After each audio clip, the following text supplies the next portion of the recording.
Well, to begin with, I think one of the things that sparked coming back to Brutal Imagination was the Amy Cooper incident, when she sort of was using race and the police department as a weapon against a man who was actually doing her no harm. It reminded Cornelius and I of what this play was about and how white people in particular sort of use the police department as a weapon against, these days in specific, young black men. But it brought us back to the play in terms of what Susan did in terms of using the police and using a black man as the scapegoat for what she had done. In both cases, the state was the instrument of destruction, right? Hopefully, I mean, in Susan's case, she was hoping that the state would take care of her problem, which is that she murdered her two children brutally in the back of the family car. With Amy, it was that the black man had the audacity to question her or to bring up the fact that she was breaking a small infraction, of what you're supposed to do in the park with your dog. Well, we've done so much research back when we did it years ago and doing it again now. And I've said this before, I've never seen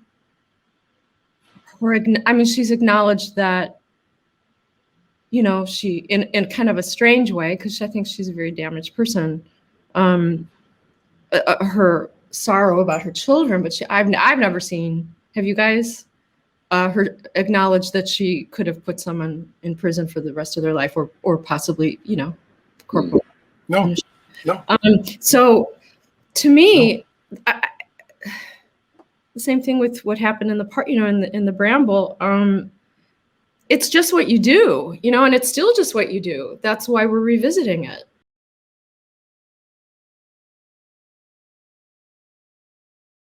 I mean, what creates the change? Why suddenly is it that a young black man sort of gets stopped at a stop sign or a red light and ends up dead? Yeah. I mean, George Floyd, the first thing he said when the cops stopped him was, "Don't shoot me, don't shoot me." So something has changed in terms of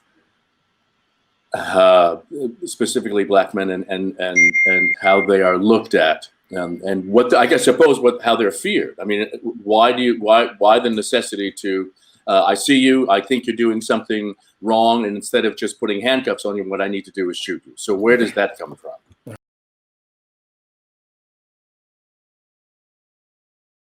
It almost answers itself in a way, doesn't it? I mean, it's any number of old films about what's the first thing that society was afraid of? Is that a black man would rape a white woman, that if you put a black man together with a white woman, something terrible is going to happen. Susan Smith said, I knew that by saying a black man did it, that they would believe me. So that goes right back to, again, to Amy Cooper. She believed that by saying to the police, an African-American man is assaulting me, that they would automatically believe her. And they may have, had there not been any tape.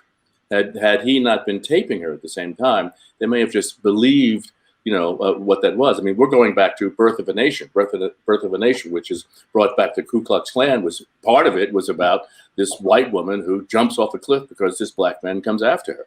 So it becomes part of, again, what we were talking about earlier, the mythology of black and white in this country.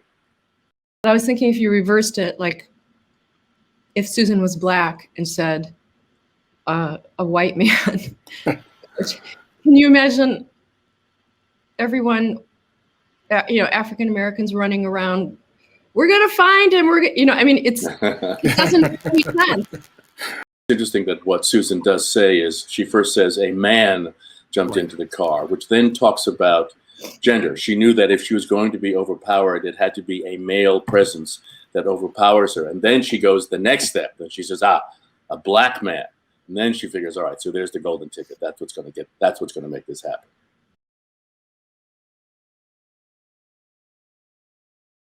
I'll eventually let Cornelius speak more fully about this than I, but I think originally we always looked at Mr. Zero in the play as telling the story from his point of view. I think what changed in this particular version of the play is that I believe that Mr. Zero is more of Susan's conscience, that he functions not just simply to, well, because he's showing Susan the holes, I think it's holes that she comes up with on her own. And you have to, I guess part of me thought, she invents this character. She invents a man out there who's supposedly driving around with her children, knowing, of course, that she's killed her children. What goes on in her mind? What questions is she asking herself? When the phone rings, when she has these interviews with the police, when she's talking to neighbors, when she's in the play, there's a Mrs. Cathcart who has children, when she's having these confrontations, what's going on in her head? And I think the voice that comes through is the voice of the man that she invented. He's the one who's saying, yes, here's the truth of what you did. And since you invented me, I'm the one who's going to speak to you.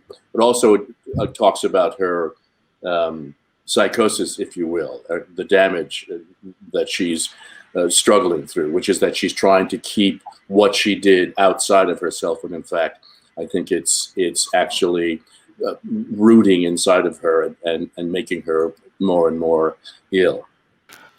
So you can think of Zero as her desperation. You can think of Zero as our collective boogeyman. You can think of Zero as again her conscious. She is subconscious. He's actually again, he's telling her what it is, but also reminding her that he's a lie too.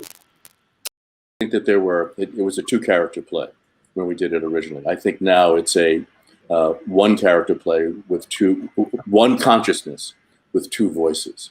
I think it's Susan's story and how she has to struggle through what she did, this horrible murder that she committed. And then this second consciousness, which is Mr. Zero, is the one, as Cornelius just said, who keeps needling her and saying, this is the truth of what happened. And I think what makes that different than what we did 20 years ago is I think that what we didn't fully accomplish 20 years ago was the idea that Black and brown people in this country are, generally speaking, the conscience of this country. Mm-hmm. We have been the guilty conscience of this country since we were brought here. When we were brought here as slaves and then freed, then things had to be done to us so people could try to forget slavery. When Jim Crow happened, things had to be done to us so we would not deal directly with Jim Crow. When segregation across the country in terms of housing and jobs and so forth began to happen, things had to be done so that it was not visible, so that it wasn't part of it. And I think that's what Zero's function in this play directly with Susan is, and I think generally speaking, what his function in this play is in terms of the world and America in general.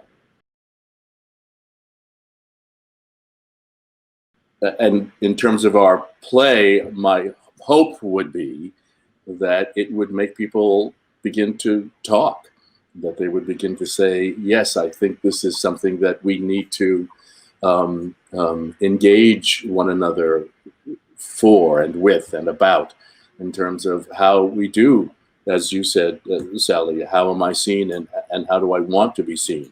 I think those are questions that most people don't ask. I mean, I think Black and brown people believe they have the answer to that every single day. I'm seen as a Black person and what that means to them. I'm seen as a Mexican American and what that means to them. I'm seen as an Asian and what that means to them. Whereas white folks generally sort of wake up, just go through their day. So maybe all of this, this play, what's happened with George Floyd and what's happening now presently in terms of police and urban neighborhoods, so-called, maybe this is the beginning of a conversation. Let's hope. And one of the things that this play is part of this discussion about how we reimagine or try to imagine what a future, multicultural future is going to look like. That's to me is the heart of the struggle. You know, this is part of the push that's going on. And the arts has to lead that in some ways too, because you have to think about this as ideas. You have to imagine it before you can walk into it, right? In order to imagine it, you also have to understand what the dynamics of it is. And I think brutal imagination is part of that structure. I'm really excited, probably most excited, that people are going to hear and see your writing, Cornelius, genius, and that it's this play. It blows my mind. It blows my mind what you did, and that's incredibly. I'm really excited about it.